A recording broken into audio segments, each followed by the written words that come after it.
ఎందుకంటే మేం చెప్పేది ఆలోచనతో పాటు దేవుడిచ్చిన వాక్యం ద్వారా కూడా రుజువవుతుంది. దేవుడు మనకు రెండింటినీ ఇచ్చాడు. ఒకటి దేవుడిచ్చిన వాక్యం అంటే లేఖనాలు, రెండు మన ఆలోచనా శక్తి. ఈ వాక్యం నిజమో కాదో మన చుట్టూ ఉన్న ప్రపంచాన్ని చూసి ఆలోచించి తెలుసుకోవచ్చు. మన క్రైస్తవ్యం ఎందుకు నిజమంటారా? ముందుగా ఆ 10 ఆజ్ఞలనే తీసుకుందాం. మీరు 10 ఆజ్ఞలను పాటిస్తే మీ జీవితం ఖచ్చితంగా మెరుగవుతుంది, మీ సమాజం కూడా మెరుగవుతుంది. అవునా? అంటే హత్య చేయకుండా, దొంగతనం చేయకుండా, తల్లిదండ్రులను గౌరవిస్తూ, అందరికంటే గొప్పవాడైన దేవుణ్ణి కాదని దేనిని పూజించకుండా ఉండటం, వారానికి ఒకరోజు విశ్రాంతి తీసుకోవడం, అబద్ధాలు చెప్పకపోవటం, ఇలాంటి మంచి పనులతో ఒక మంచి సమాజాన్ని కట్టవచ్చని మనందరం ఒప్పుకుంటాం. కాని ఒక్క విషయం, క్రైస్తవ్యం 2 గొప్ప అద్భుతాల మీద ఆధారపడి ఉంది.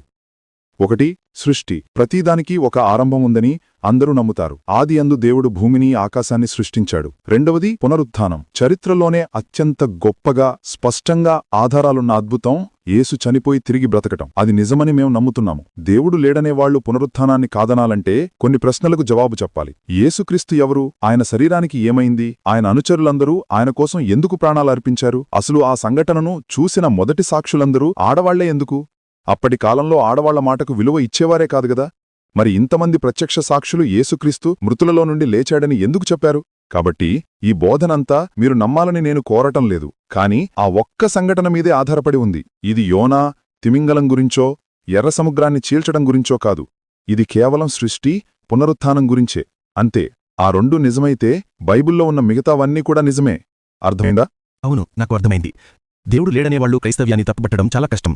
ఎందుకంటే యేసు నా కోసం శిలువ మీద చనిపోయాడు అని నేను కళ్ళారా చూశాను అని చెప్తూ ఎవరైనా ప్రాణాలెందుకిస్తారు? మీ దృష్టిలో యేసు చనిపోయి తిరిగి బ్రతికాడు అని నేను ఉదాహరణకి ప్రజలిచ్చే సమాధానం ఏంటంటే జోన్ స్టోన్ కల్ట్ లాంటివి. ఒక నాయకుడు నమ్మిస్తే ప్రజలు ఎలాంటి పిచ్చి పనులైనా చేస్తారని అంటారు. నేను ఆ వాదన నమ్మను. ఉదాహరణకు యేసు సోదరుడైన యాకోబు లేదా పౌలు, అతనికి అసలు అవసరమే లేదు.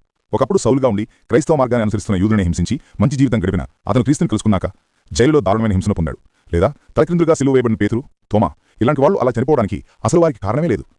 అయినా వాళ్ళు ఏదో చూశారు, అది వాళ్ళని ప్రేరేపించింది. యేసు మరణించి తిరిగి లేచాడన్న నమ్మకం కోసం వాళ్ళు సర్వస్వం పణంగా పెట్టారు. ఇంకా ఆశ్చర్యం ఏంటంటే రోమన్లు వాళ్ళకు ఒక అవకాశం ఇచ్చారు. మీరు యేసును నమ్మొచ్చు, కానీ అతను మళ్లీ బతికాడని మాత్రం చెప్పొద్దు అన్నారు. దానికి వాళ్ళు లేదు, మేము ఆ విషయంలో ఒక అంగుళం కూడా వెనక్కి తగ్గమని చెప్పారు. కాబట్టి అక్కడ ఏదో ఒక శక్తివంతమైన విషయం ఉంది. అది ఒక ఆదిమ సంఘాన్ని, ఒక ప్రాంతాన్ని, ప్రపంచాన్ని చుట్టేసిన మతాన్ని ప్రేరేపించింది. అది నిజం నమ్మడానికి నాకు ఇది చాలు. అంతేకాదు, మనకు మత్తయి, మార్కు, లూకా, యోహాను, అపోస్తలుల కార్యాలు ఇలా 5 ప్రత్యక్ష సాక్షుల కథనాలున్నాయి. ఈ ఒక్క సంఘటన గురించి వేరువేరు కోణాల్లో చెప్పారు. ఆ తర్వాత జోసెఫస్ వంటి చరిత్రకారులు కూడా ఆ సమయంలో ఆ ప్రాంతంలో ఏదో జరిగిందని రాశారు. ఇక వ్యక్తిగతంగా యేసును నా జీవితంలో ఆహ్వానించిన తర్వాత నా జీవితం మొత్తం మారిపోయింది. అది మీ దృక్పథాన్ని, మీ ప్రపంచాన్ని చూసే విధానాన్ని, మిమ్మల్ని లోపల నుండి మారుస్తుంది. మరేది ఇవ్వలేని ఒక జీవిత పరమార్థాన్నిస్తుంది. చరిత్రలో ఇంత